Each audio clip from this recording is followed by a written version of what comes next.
학생 여러분 반갑습니다. 탑sit 또 신청하고 또 여러분이 기대하면서 열심히 공부하신다고 들어서 되게 반갑고요.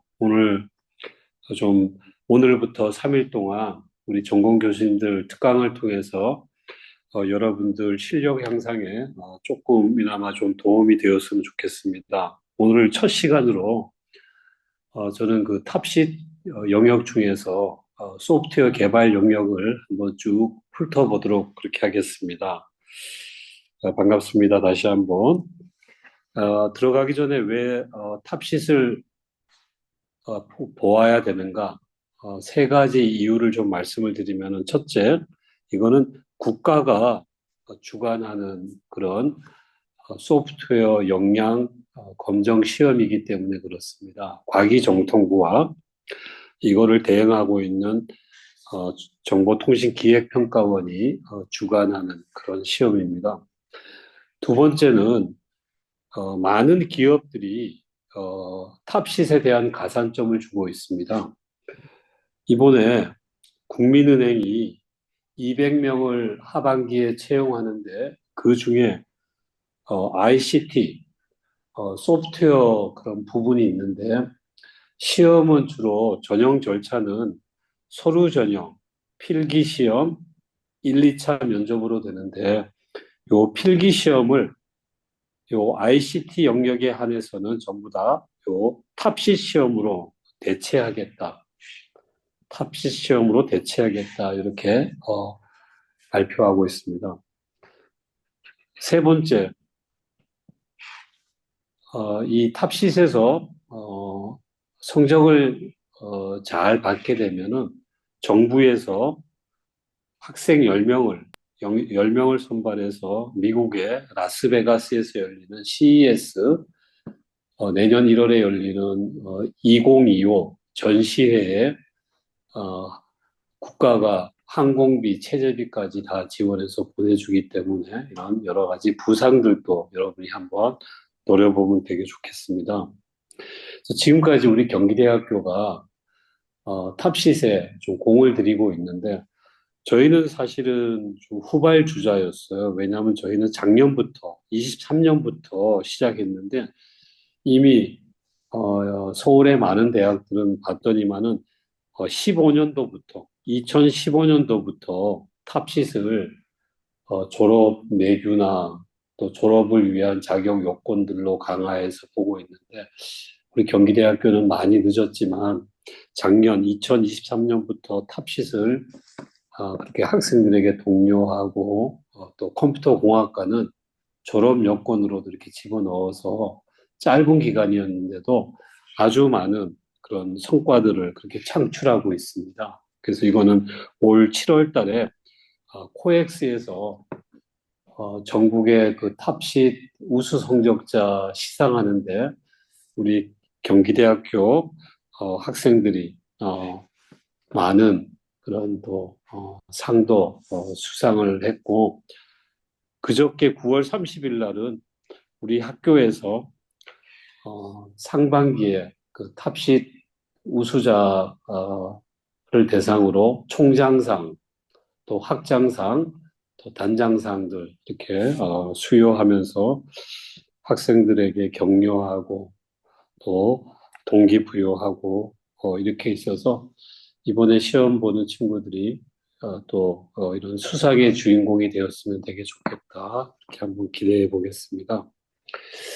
자, 탑시은 이미 여러분이 공부하고 계시겠지만은 크게 기술 영역과 비즈니스 영역으로 이렇게 여섯 가지 영역을 보는데 아무래도 이 비즈니스는 우리 그 약간 경영 뭐 이런 여러 가지 경영 정보 이런 내용들이 좀 있어서 이번 우리 컴퓨터공학과 전공 교수님들은 주로 기술 영역 1, 2, 3, 4를 커버하겠습니다. 그래서 그 각각의 전공마다 우리 오늘은 제가 소프트웨어 개발을 커버하고 내일은 우리 권준희 교수님이 어, 데이터베이스 굉장히 실무 전문가입니다. 그래서 우리 쌍용정보통신에서도 10년 이상 근무하셨고, 또 이렇게 데이터베이스와 관련해서 우리나라 최고의 기술사 자격증도 갖고 계신 분이십니다. 그래서 데이터베이스,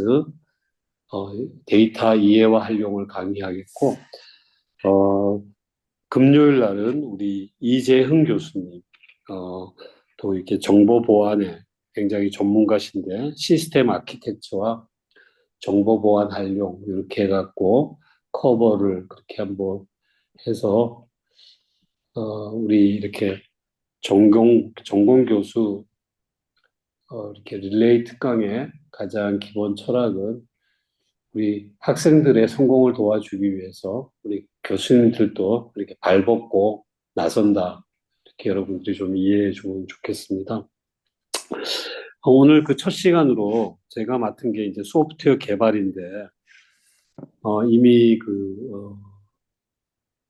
탑sheet, 이렇게 PDF 파일도 이미 여러분이 다 보셨겠지만은, 크게, 소프트웨어 개발과 관련된, 어, 여러분들이 그 흐름을 잘 이해하고 있느냐, 또 소프트웨어 개발과 관련된 여러분들이 주요 그런 사항들을 잘 숙지하고 있는가, 그리고 그것들을 그냥 이렇게 머리로 아는데 그치지 않고 실제로 코딩까지 잘할 수 있느냐, 이런 것들을 테스트하기 위해서 크게 소프트웨어 이해와 또 자료 구조와 알고리즘, 또 소프트웨어 분석 및 설계, 소프트웨어 구현 및 테스팅, 소프트웨어 관리, 또 소프트웨어 개발 동향까지 6개 주제로 쭉 이렇게 어, 기술이 되어 있는데, 오늘 저에게 이제 할당된 시간이 3시간이잖아요.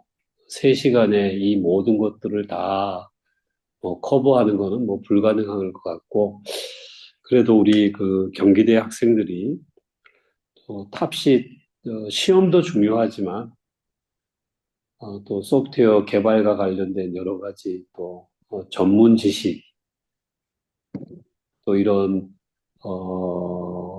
역량을 강화하는 것들이 시험 성적도 높일 뿐만 아니라 이 분야에 앞으로 종사해야 될 여러분이기 때문에 관련된 여러 가지 조금 역량을 높인다, 이런 의미를 가지고 한 20개 정도의 주제를 한번 뽑아봤습니다. 그래서 오늘 저는 여러분들과 같이 이렇게 이게 얼마나 커버할지 모르겠어요. 그렇지만 중요하다고 생각하는 한 20개 정도에 대해서 오늘 여러분 같이 개념을 설명하고 또 예제 문제를 한번 이렇게 풀어보면서 탑시시라고 하는 그 시험도 준비하고, 그다음에 이제 소프트웨어 AI 시대에 또 소프트웨어 여러분 전문가로서 갖추어야 될 그런 역량도 이렇게 좀 함양하는, 그래서 좀 두 마리 토끼를 한번 다 잡아보고 싶다.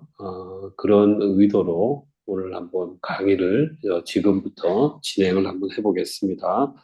그래서 강의는 이렇게 개념을 설명하고, 그다음에 관련된 여러 가지 예제 문제들을 그렇게 풀이하는 식으로 한번 진행을 해볼게요. 자, 지금부터 한번 시작을 해볼게요. 먼저 첫 번째, 이 소프트웨어 프로세스라는 말들을 너무너무 많이 씁니다. 그래서 잘 이해를 해 놓아야 되는데, 프로세스라는 것은 뭐냐면 활동들의 집합이에요. 이걸 우리가 영어로는 액티비티라고 하는데, 활동들, 그 소프트웨어 개발을 하는데 관련된 활동들의 집합이라서 주요 활동들에는 요구사항을 어, 그 발주자의 요구사항이 뭔지, 의도가 뭔지 이런 걸 파악하고 설계와 구현을 하는 개발.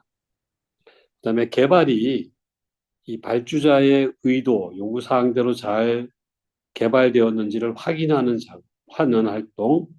그다음에 이제 소프트웨어가 고객에게 이렇게 배포가 되어지면은 계속해서 이제 기능 개선들, 이런 유지 보수가 있겠죠. 이런 유지 보수하는 활동, 이렇게 네 가지가 있습니다.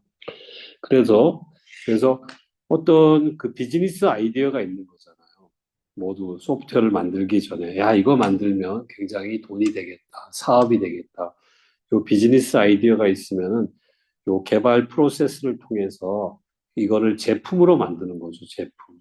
그래서 개발이라고 하는 것들은 아이디어를 제품으로 만드는 건데 그 과정에서 여러 활동들이 있는 거잖아요. 그런 활동들을 모아놓은 것들을 우리가 개발 프로세스다 이렇게 이제 부르고 그러면 이런 활동들을 어떻게 나열하느냐에 따라서 굉장히 많은 소프트웨어 개발 프로세스들이 존재하는데 그런 것들은 크게 두 가지로 나누어 보면은 계획 기반, 플랜 기반이 있고 에자일 기반이 있는 건데 이 두 가지가 기본적으로 추구하는 게 굉장히 달라요.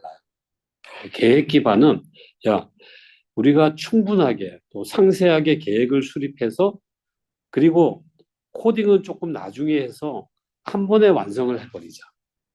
이게 계획 기반이에요. 그래서 철저하게 계획을 수립하고 그 검토한 다음에 그리고 나중에 코딩을 해서 한 번에 프로젝트를 한번 끝내보자. 이런 방법이라서 이런 거를 추구하는 개발 방법에는 대표적인 것이 폭포수 모델 또는 V 모델 같은 것들이 여기에 속하는 방법이 되어지겠어요. 그러나 이 폭포수가 오랫동안 많이 사용되어 왔지만은 이게 뭐에 약하냐면 변경에 굉장히 좀 취약한 그런 단점이 있어서 오늘날에는 뭐냐면 에자일 방법을 많이 쓰는데 이거는 한 번에 개발하지 말고 여러 번 나누어서 반복적으로 개발하자는 거예요. 그래서 일단 먼저 구현을 해보고 그리고 나서 계속 반복해서 그 기능들을 개선해 나가자는 거.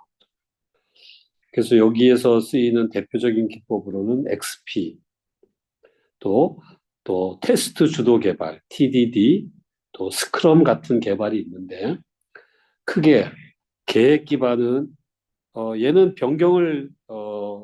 변경에 되게 취약해요. 그래서 가능한 한 변경이 일어나지 않기를 원해요. 그래서 변경에 굉장히 좀 약간 저항한다 그런 방법이라고 한다면 에자일은 그냥 변경을 수용해서 가자. 어차피 소프트웨어는 개발 중에 여러 번 고객의 요구사항이 바뀔 거니까는 그런 거를 좀 적극적으로 수용하자. 그런 기법이 에자일 기법이 되어지는 거예요. 그래서 이제 여러분들이 나중에 소프트웨어 공학을 배우면 이 부분을 자세하게 한두 주 이제 강의를 듣게 되는데 우리가 소프트웨어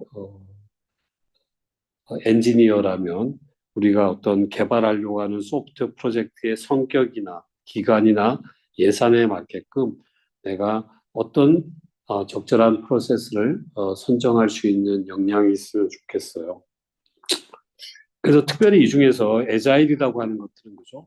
한 번에 개발하는 게 아니라 여러 번 반복, 이터레이션을 나누어서 매 이터레이션마다 요구사항을 추가나 삭제나 또는 수정을 할 수 있도록 해서 변경을 그냥 거부하기보다는 변경을 그냥 안고 가자, 포용하자 이런 방식이에요. 그래서 여러분들이 에자일의 요 네 가지 가치 꼭 시험에도 여러 번 나오는데 이거는 어, 사람과의 상호작용을 우선시하고 문서화보다는 실행되는 소프트웨어를 중요시하고 계약보다는 고객과의 협력을 중시하고 그다음에 변경을 이렇게 미워하거나 거부하기보다는 변경을 포용하는 그런 방법이 되어지고 이 에자일의 여러 가지 기법들이 있는데 그 중에서 널리 쓰이는 방법 중에 하나가 스크럼이에요.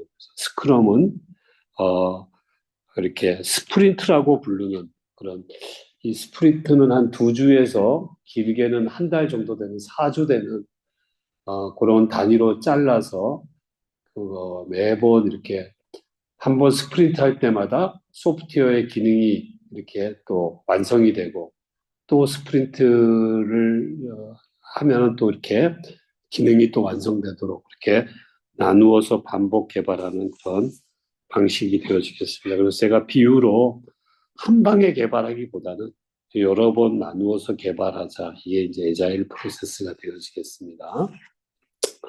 그럼 몇 가지 문제를 한번 풀어볼게요. 개발만큼이나 검증이 강조되는 그런 안전 필수 시스템, 이거 뭐죠? 자율주행 이런 거죠. 자율주행 이런 것들은, 어, 오작동해서 사람을, 이렇게 치게 되면 안 되니까는 굉장히 이런 것들은, 세이프티 크리티컬한 그런 시스템이 되는데, 이런 데는 어떤 프로세스를 쓰냐면은, 이럴 때는 V 모델이라는 걸 많이 써요. 그래서 V 모델은 이렇게 V자와 같이 왼쪽에는 개발 활동, 그 다음에 오른쪽으로 올라갈 때는 검증 활동. 그래서 프로젝트가 여기서 시작을 해서 이렇게 타고 여기서 프로젝트가 종료되는데 개발만큼이나 검증을 많이 강조하는 그런 프로세스가 돼서 V 모델이 되어지겠습니다. 또 하나는 애자일 정신에 적절하지 않는 것들은 애자일은 그죠? 어, 사람과의 상호작용을 우선시하지 않다. 이거 맞는 거겠죠, 그죠? 문서화보다는 코드 개발에 집중한다고 맞겠죠?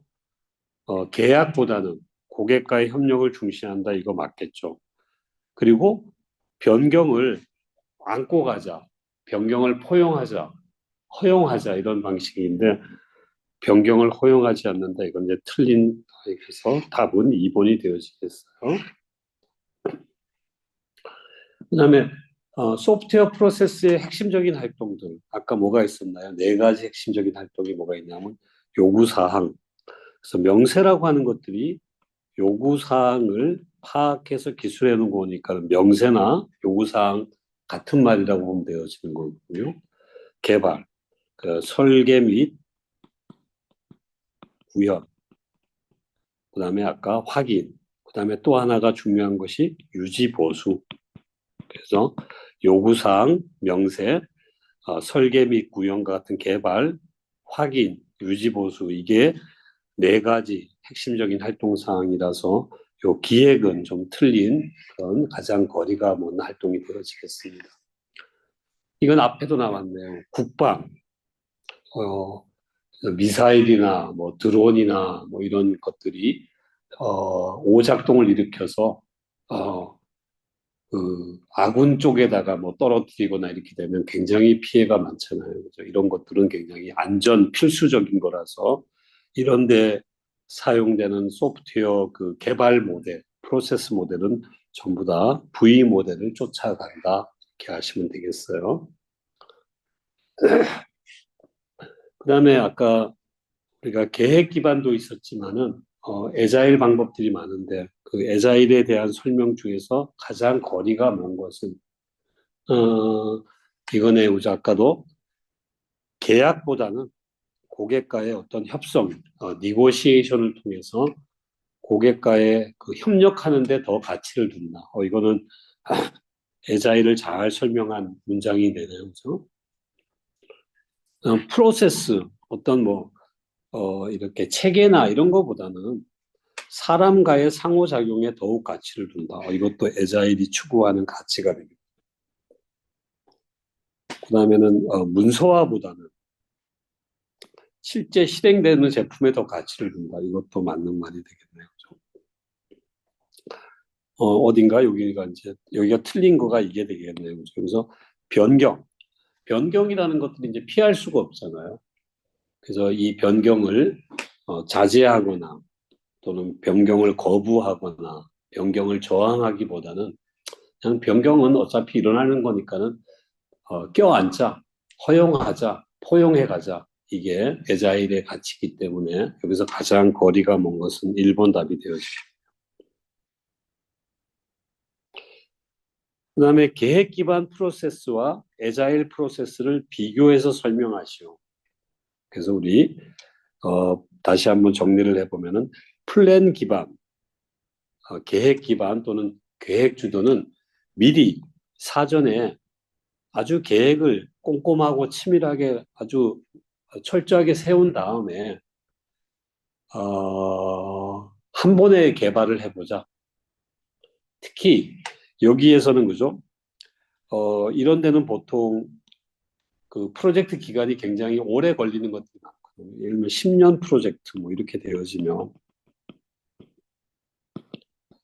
뭐 6, 7년 지난 다음에 어떤 변경이 일어난다. 그러면 이런 것들을 다루기가 어렵기 때문에 가급적이면 변경이 나타나지 않도록 사전에 미리 치밀하게 그 예산까지 다 해서 그렇게 세운 다음에 한 번에 개발해서 이렇게 가급적인 마치자. 이런 방식이라고 한다면 에자일은 그런 치밀한 계획보다는 미래 앞으로의 그죠? 앞으로의 미래의 뭐 3년 후보다는 당장 그죠? 3주 이렇게 계획을 세우는 게 훨씬 빠르잖아요. 그 앞으로의 3년을 다 치밀하게 계획하는 것보다도 당장 3주짜리 이거부터 먼저 시작을 하자는 거. 개발을 먼저 시작한 다음에 3주 끝나고 나서 매 이터레이션마다 요구사항이 새로운 게 있으면 추가하고 이 불필요한 게 있으면 삭제하고 좀 잘못된 게 있으면 수정 같은 거를 해서 변경을 저항하기보다는 변경을 안고 간다. 이런 기법이 되어지겠어요. 자, 그 다음에 또 하나의 역량은 우리가 요구공학이라고 해서 이렇게 하는데 우리가 이 requirement, 발주자가 돈을 주고 소프트웨어 제품을 의뢰하잖아요. 그러니까는 우리가 개발자들은 고객이 뭘 원하는지 그 requirement, 요구들을 잘 파악해야 되는데 요구사항이라고 하는 것은 뭐냐면은 시스템이 제공해야 되는 서비스, 그리고 이 소프트웨어를 개발하거나 그 다음에는 이제 이 소프트웨어가 개발 끝나고 운영할 때 요구되는 여러 가지 제약 사항들이 있어요. 예를 들면 저런 거죠. 뭐 우리가 어떤 의료 정보 시스템을 만들었는데 운영 중에는 개인 정보 지침을 준수해서 운영을 해야 된다. 이런 것들도 개발할 때 미리 고려해야 될 제약 사항인 거죠. 그죠? 내가 웹페이지, 웹 시스템을 만들었는데 시각 장애인들도 차별 없이 이 정보를 쓸 수 있도록 웹 접근성 표준을 준수해서 개발해라. 이것도 하나의 제약사항인 거죠. 그래서 요구사항이라고 하는 건 서비스와 제약사항이고 크게 둘로 나누면 뭐냐면 기능적인 요구사항과 비기능 요구사항이 있어요. 그래서 특히 비기능 요구사항은 성능이나 보안이나 또 사용성 같은 어떤 주로 품질에 관련된 요구사항들이 굉장히 많아서 여러분이 기능적인 요구사항과 비기능적인 요구사항들 이걸 잘 구별해낼 수 있어야 돼요. 그리고 요구사항을 점검할 때 요구사항은 예를 들면 일관성이 있어야 되겠죠. 그죠? 요구사항에 어떤 기능은 뭐 해라, 어떤 거는 하지 말아라. 이런 어떤 모순이 있으면 개발을 할 수가 없잖아요. 요구사항에는 모순이 없고, 그 다음에 그 고객들이 요구한 것들을 다 담아내고 있는가, 모두 포함하고 있는가, 그 다음에 또, 현재 예산이나 기술로 구현할 수 있을까, 현실성이 있는가, 그 다음에 요구사항이 제대로 구현되었는지 점검할 수 있는 형태인가, 그 검증 가능성인가, 이런 것들을 좀 잘 파악을 해야 돼요. 그래서 요구사항은 소프트웨어 개발의 첫 단추가 되어지는 거거든요. 그래서 우리가 왜 첫 단추를 잘 깨매야 되잖아요. 여기서 아주 재미있는 만화가 있는데 이쪽이 이제 그 발주자예요. 발주자가 와서 야, 나 이거 만들어줘. 그런데 개발자는 고객이 이런 걸 만들어 달라구나. 이렇게 잘못 파악을 해갖고 회사에 돌아가서 분석하고 설계하고 개발해갖고 이제 고객에게 뭐 주문한 거 개발해 왔습니다. 이렇게 하는데 고객은 이거 내가 원하는 게 아닌데 이렇게 얘기할 수 있기 때문에 개발을 잘 하는 것도 중요하지만은 첫 단추, 고객이 뭘 원하는지를 잘 파악하는 것이 굉장히 중요합니다. 그래서 몇 가지 문제를 한번 풀어보죠.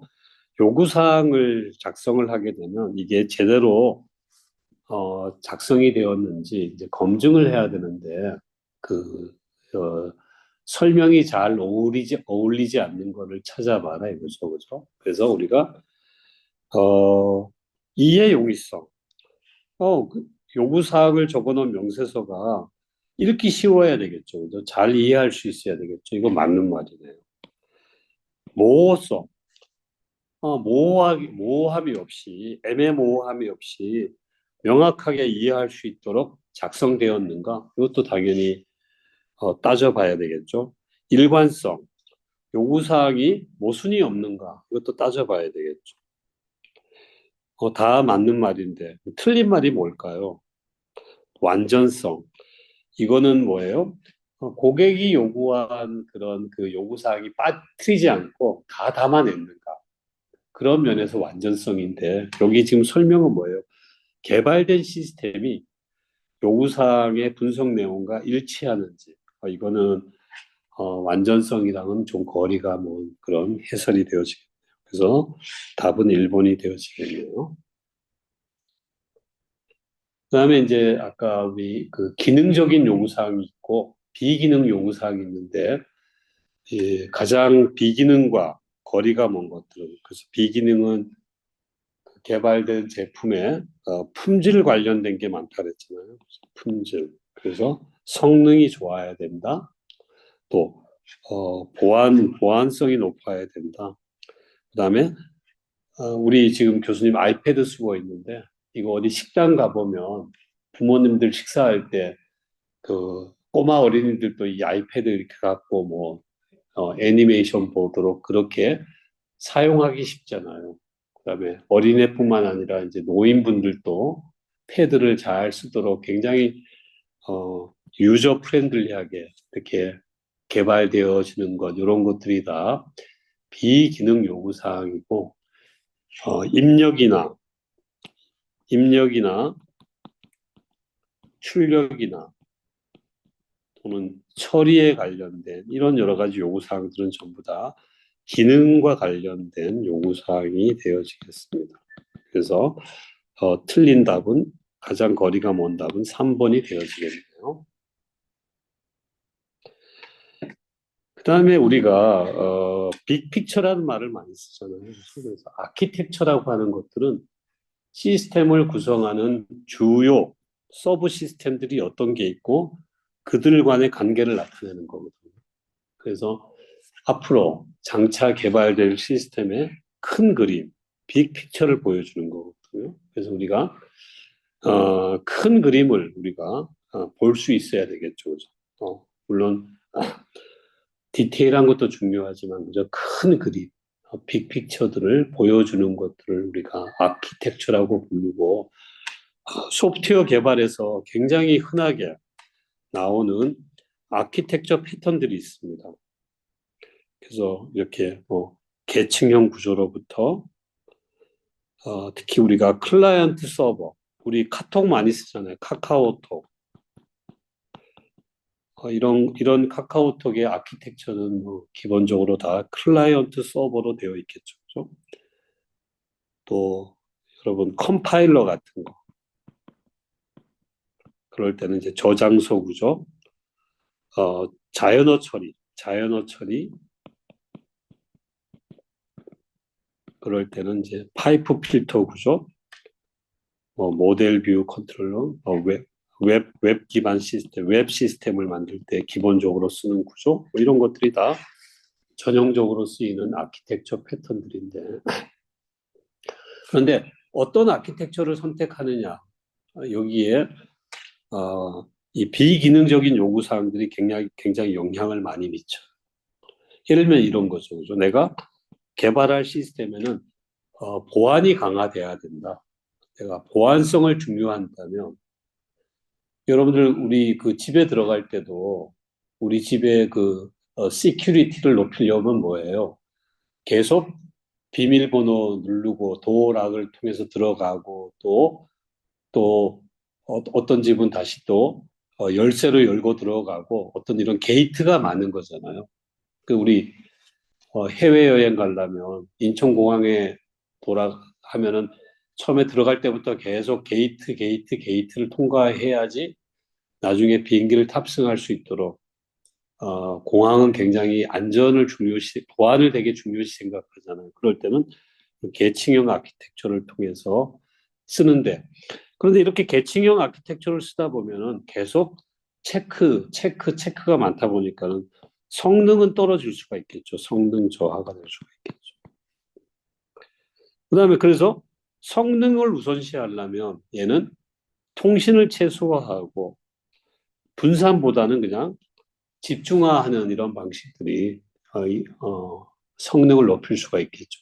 그래서 여러 가지 뭘 높이면 어떤 게 낮아지고 이런 여러 가지 트레이드 오프가 있는데 그래서 뭘 선택할 거냐 그럴 때 그런 여러 가지 비기능적인 요구사항들이 영향을 미칠 수가 있어서 요거는 우리 지난 학기에 우리 3학년들 수업할 때 10가지 커먼 소프트웨어 아키텍처 패턴스 10가지 우리 그 소프트웨어 개발에서 쓰이는 아키텍처 패턴 이런 것들도 우리가 한번 다루어 봤는데 이렇게 소프트웨어 전문가가 된다면 고객이 어떤 소프트웨어를 이제 의뢰했을 때 이 고객의 소프트웨어 개발에는 이런 아키텍처가 제일 좋겠다. 그런 아키텍처를 선정할 수 있는 역량이 되게 필요하다. 그래서 여러분들이 이 탑시트를 공부하거나 그럴 때도 어떤 아키텍처들이 있을까? 내가 웹을 개발한다 또는 뭐 서버를 개발한다 그럴 때는 어떤 아키텍처를 선택해야 되는지 그런 것들을 잘 살펴보면서 공부하면 좋겠어요. 예를만 한번 해봅시다. 문제들. 내가 만약에 메신저를 개발한다. 카카오톡 같은 메신저를 개발한다. 그럴 때 적합한 아키텍처 패턴 뭐가 있나요? 우리 이렇게 클라이언트들마다 다 카카오톡 같은 메신저를 깔잖아요. 메신저. 그래서 내가 A가 B에게 어떤 톡을 보낸다 그러면 이 바로 가는 게 아니라 사실은 이렇게 어떤 서버를 갖다가 여기는 서버가 있겠죠. 그죠? 이 서버가 B에게 보내는 거죠. 또 A가 또 C에게 이렇게 보내면 이렇게 보내는 거죠. 이번에 그죠? 재난안전청에서 즉시 대피하라. 아주 뭐 응급 메시지가 왔어요. 서버가 A, B, C에게 다 뿌릴 수 있는 거잖아요.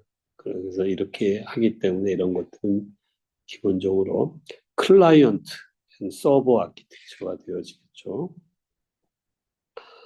그 다음에 음성 처리. 음성 처리는 어떤가요?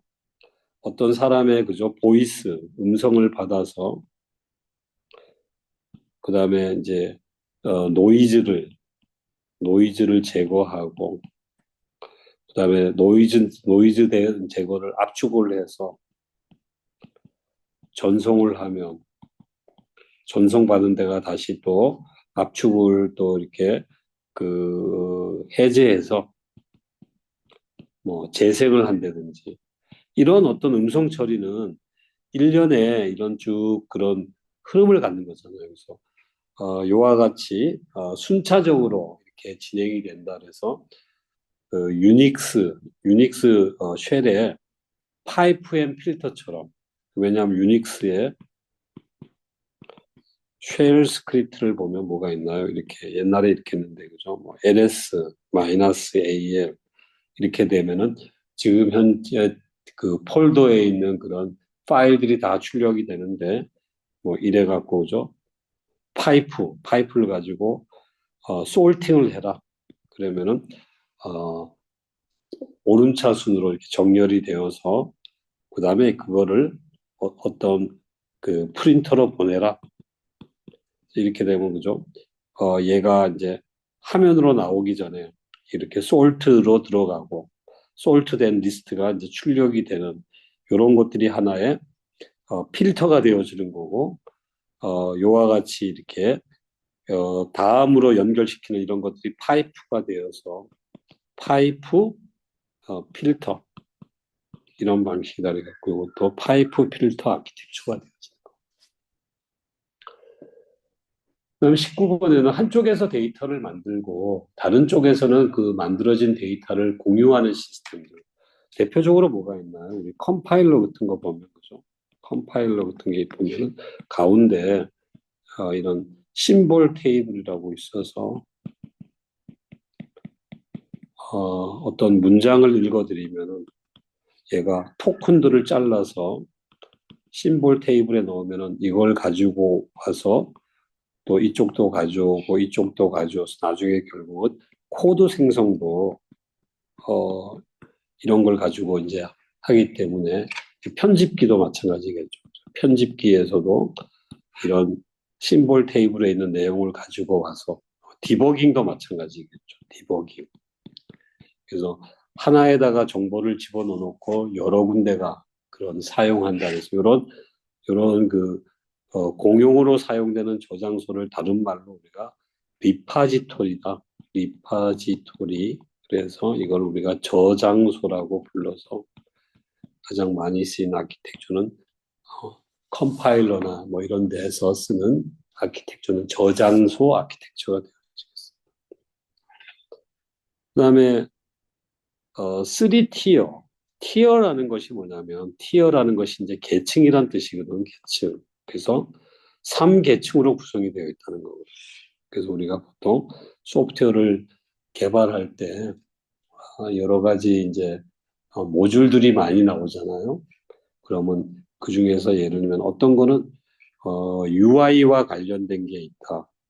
UI와 관련된 거를 모아놓은 것들을 보통 우리가 표현 계층이다 이렇게 불러요.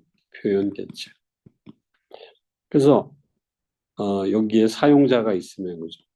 사용자가 표현 계층 어떤 UI를 통해서 데이터를 입력을 하면 뭔가 어떤 소프트웨어를 개발한다는 것은 뭔가 어떤 비즈니스 처리가 있는 거잖아요. 그래서 각각의 그 비즈니스 응용마다 응용 처리하는 계층이 있고 그런 여러 가지 그 처리된 결과를 DB나 이런 데다가 저장해야 되잖아요. 그래서 맨 밑에는 저장 계층이 있어서 얘가 이제 결국은 뭐냐면 DB랑 연결되어 있는 거죠. 또 DB에 있는 내용들을 사용자에게 제시하려면 그죠? 얘가 어, 저장 계층에서 그죠? 응용 계층으로 올려주고 표현 계층 올려줘서 사용자에게 보내준다. 그래서 소프트웨어들이 이렇게 세 가지 레이어, 3 레이어, 레이어드 이렇게 계층으로 되어 있다. 또는 3 티어다 이렇게 이제 불러서 저장 계층, 표현 계층, 응용 계층 이렇게 대부분 되어 있어서 통신 계층이 가장 거리가 멀겠죠. 그죠?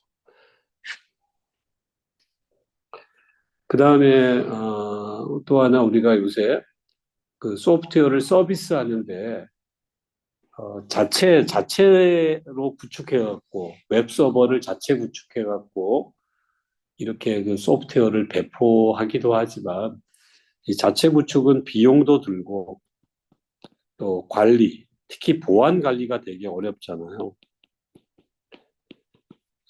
그러다 보니까는 야 이거 우리가 차라리 돈을 내고 임대해갖고 임대를 좀 활용하자 이런 방식도 많이 선호가 되고 있는데 클라우드 서비스라고 하는 것들은 그죠?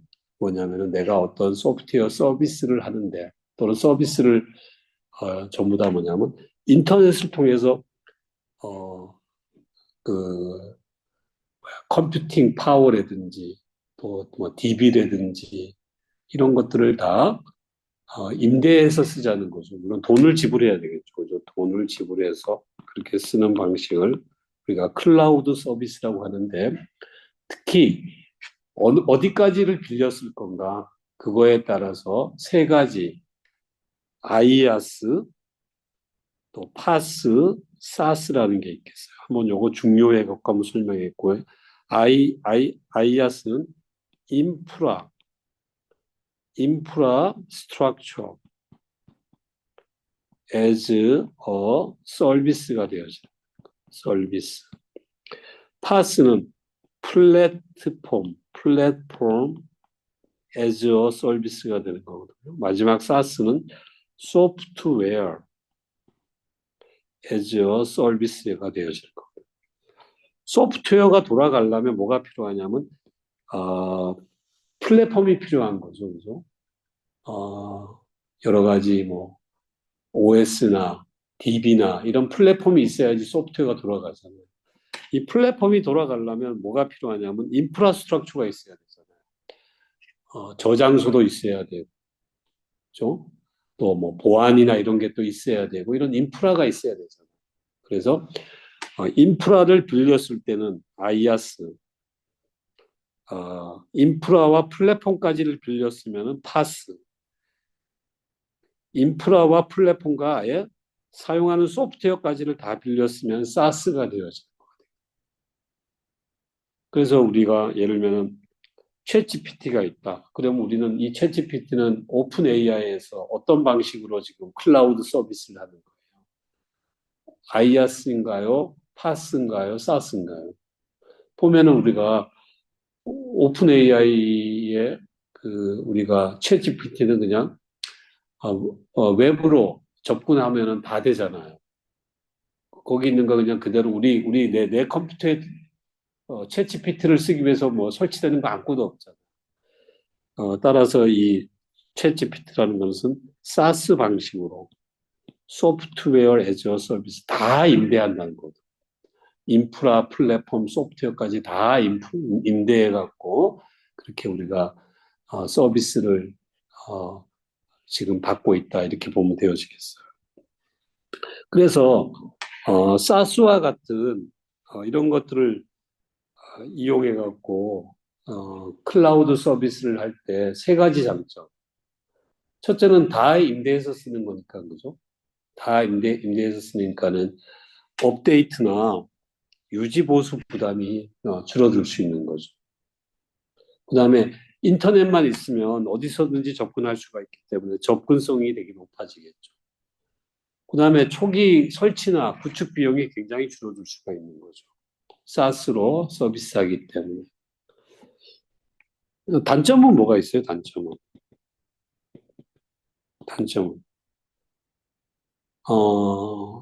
저런 거죠. 뭐냐면, 모든 정보가 다 그 클라우드 서비스 업체에게 다 들어가 있는 거죠. 그러니까는 어떤 예를 들면 중요한 기밀이라든지 어떤 고객의 정보라든지 이런 것들이 다 사실은 나인데 있지 않고 내가 빌려 쓰는 거니까는 그 클라우드 서비스 업체에게 다 들어가 있는 게 이제 단점인 거죠. 그러다 보니까는 지금 우리 학생들 여러 가지 그 학사 정보 시스템들 뭐가 있어요. 학사 정보 시스템들도 뭐 클라우드 서비스 할 수 있지만 우리가 학생과 관련된 여러 가지 학점 또 민감한 정보들이 우리 학교에 있는 게 아니라 외부 업체에 이제 가기 때문에 이거 잘못하면 돈 아낄라에다가 배보다 배꼽이 더 클 수 있는 거잖아요. 그죠? 그러니까는 이런 학사 정보 시스템 이런 것들은 지금 우리 학교는 자체 구축해서 그냥 우리 학교 안에다가 다 두고 있어요. 그러면 예를 들면 이제 뭐 꼭 그런 민감한 게 아니라 우리가 예를 들면은 우리 뭐 흔히 쓰는 구글 드라이브와 같은 것들은 어떤 유형의 클라우드 서비스인가요?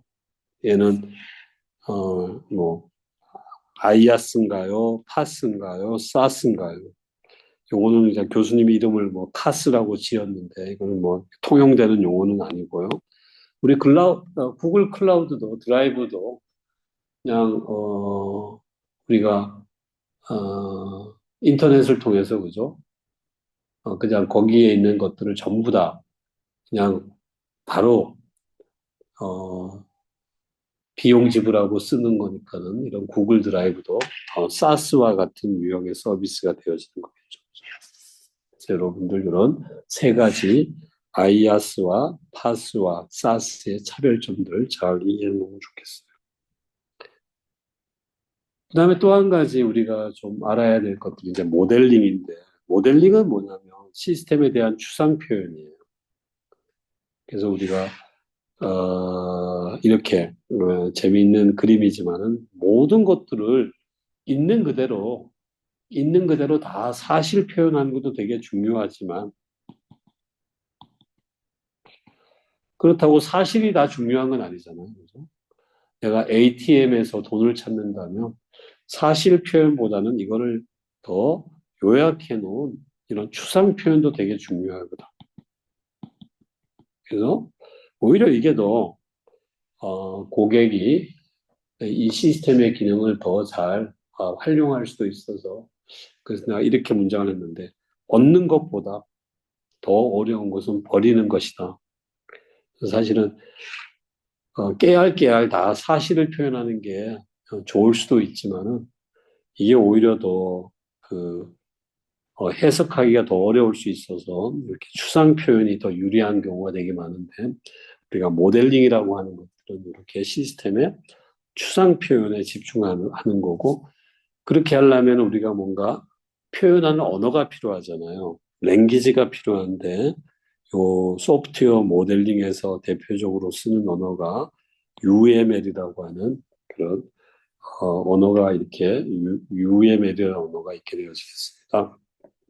이걸 가지고 다양한 다이어그램들, 액티비티 다이어그램들, 유즈 케이스 다이어그램들, 시퀀스 다이어그램들, 클래스 다이어그램들 이런 것들을 어, 이렇게 그려내야 되는데 몇 가지만 한번 좀 살펴볼게요. 제일 먼저 클래스 다이어그램. 이거 시험에 정말 단골 손님인 것 같아요. 그래서 별 3개 한번 표시해 볼게요. 특히 이제 클래스 다이어그램들은 클래스들 간의 관계를 표현하는데, 그래서 저도 이렇게도 한번 적어봤어요. 그죠? 인생의 성공은 사실 관계의 자유가 되잖아요. 사람과의 관계가 얼마나 중요해요. 마찬가지로 클래스들과의 관계가 4가지가 있는데, 먼저 일반화 관계. 예, 자동차는 베이클, 운송수단의 한 일부 유형이잖아요. 자동차보다는 이렇게 운송수단이 더 일반적인 개념이잖아요. 요 관계를 나타낼 때 일반화 관계. 특히 표시 잘 꼭 기억해요. 빈 삼각형이에요. 그 다음에 연관 관계. 뭘 가졌다. 예를 들면 이런 거죠. 그죠?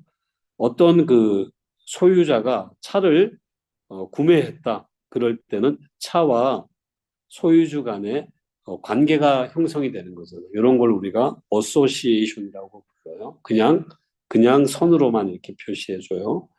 그 다음에 구성 관계는 예를 들면 자동차는 바퀴나 엔진이나 이런 것들로 구성되는 거잖아요. 그래서 요 바퀴는 자동차를 구성하고 있는 하나의 부품이다. 나타낼 때 이와 같은 빈 마름모 표시되어지고 아주 강한 구성이다.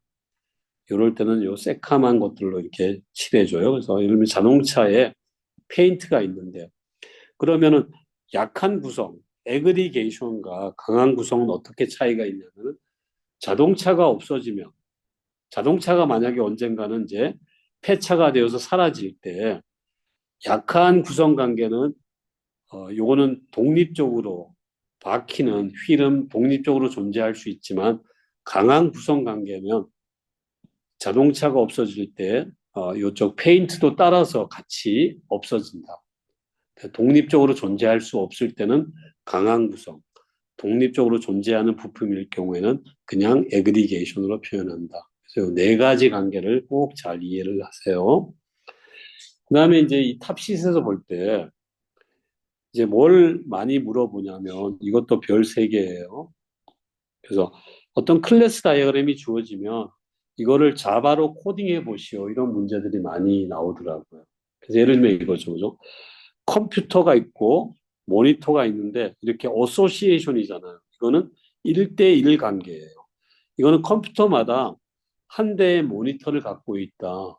이런 어떤 모델을 자바 코드로 구현을 해보라. 그러면 이렇게 하면 되겠죠. 그죠? 클래스 컴퓨터, 그다음에 클래스 모니터를 두고 컴퓨터에서 모니터를 가지고 있으니까 여기에 프라이빗 모니터 이렇게 하나의 이렇게 베리어블을 취급을 하게 되면 이거는 1대1 관계를 나타내는 그런 자바 코드가 되어지는 겁니다. 그 다음에 이 경우는 뭐가 되나요? 이거는 1대 M이 되어지는데 회사에 여러 명의 사원들이 있는 거잖아요. 사원들. 그 회사에는 many, 이건 M이라는 것은 many가 되어지는데, 그죠? 여러 명의 사원들이 있는 거잖아요. 이거를 이 클래스 다이어그램을 자바로 코딩하시오. 그러면 이렇게 하면 되겠죠. 그죠? 클래스 컴퍼니인데 여기에 여러 명의 인폴로이드를 사원들을 둔다는 것들은 그죠? 이거는 뭐냐면 이와 같이 어레이 리스트, 어레이나 또는 벡터나 이런 것들 우리가 뭐라고 부르냐면 자바의 콜렉션이라고 콜렉션. 그래서 이런 것들로 우리가 1대 M을 표현해야지. 왜냐하면 그냥 콜렉션이 아니라 여기와 같이 이렇게 변수로 다루었다면 뭐냐면 1대1밖에 못 다루잖아요. 그러면은 한 명의 사원만 저장할 수밖에 없는데 여러 명의 사원을 저장하기 위해서 이렇게 매니로 이렇게 나타낼 수가 있겠어요.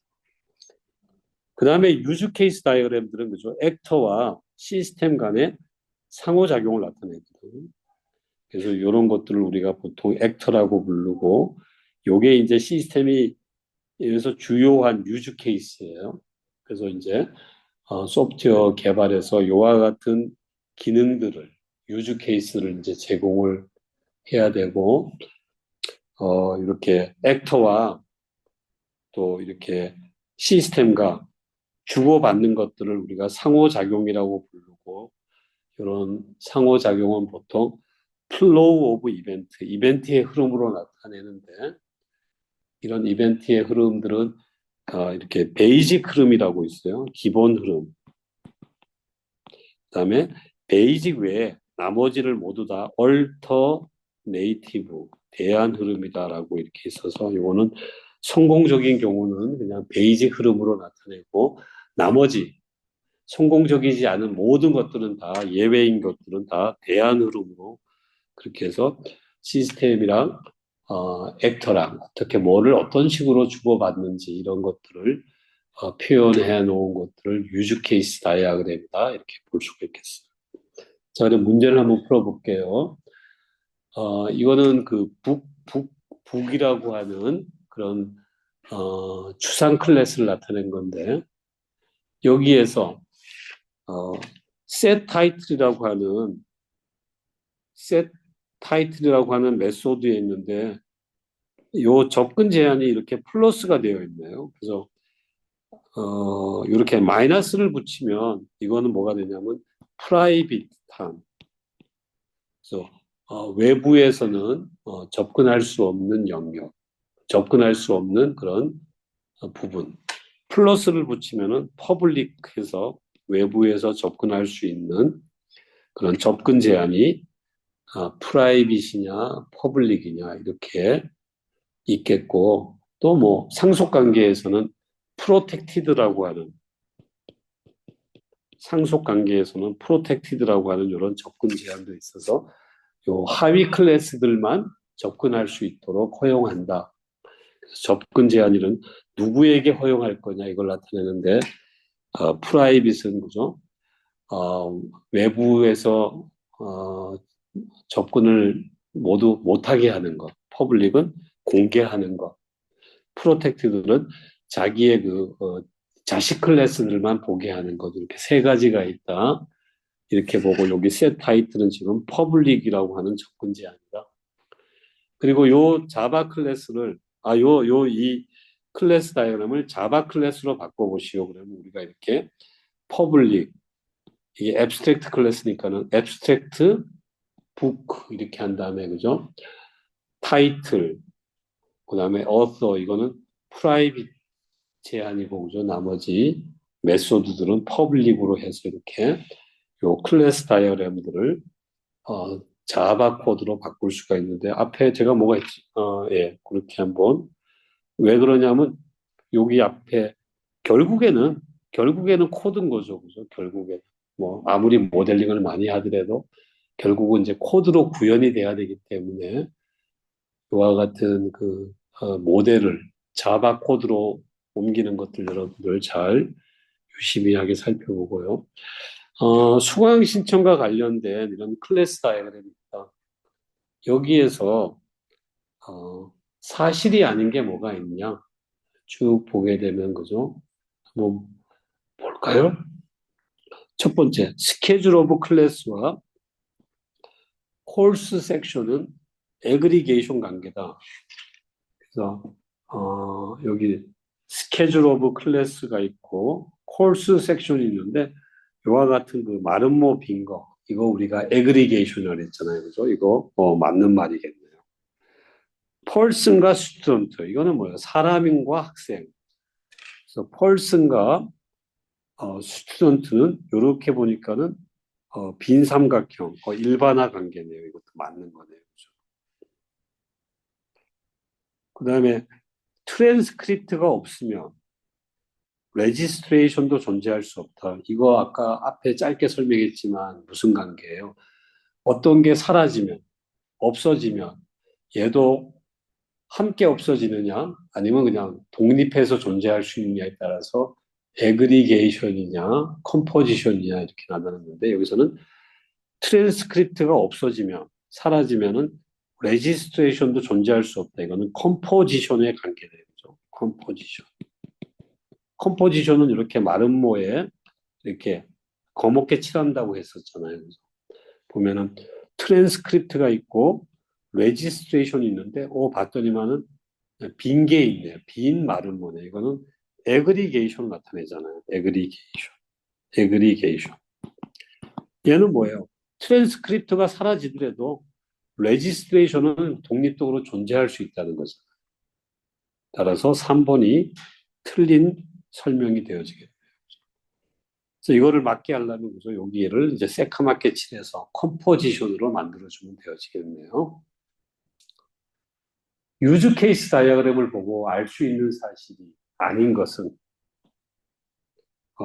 여기에 액터들이 고객이 있고 직원이 있고 암호화 모델이 있고 카드 승인사가 이렇게 있다 보면은 직원을 봅시다. 직원은 고객이 회원 가입할 때 등록한 정보를 수정할 수 있다. 직원은 어떤 배송 조회 이 데이터들만 보고 고칠 수가 있지.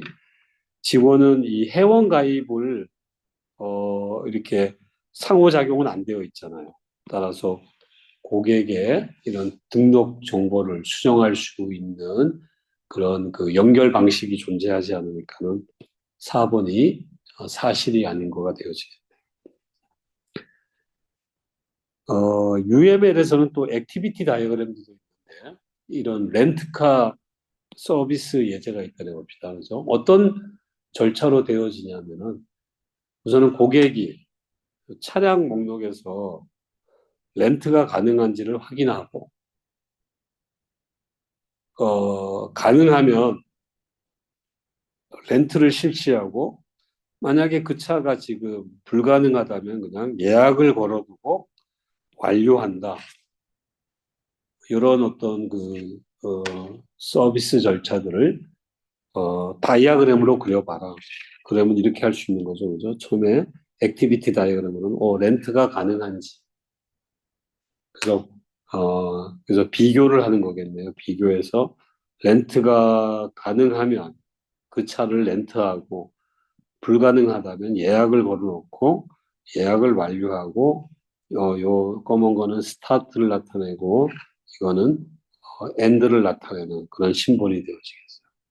특히 탑시트를 볼 때 이렇게 문제가 주어지고 그 탑시트에 있는 도구를 이용해서 요 다이아그램을 그려라.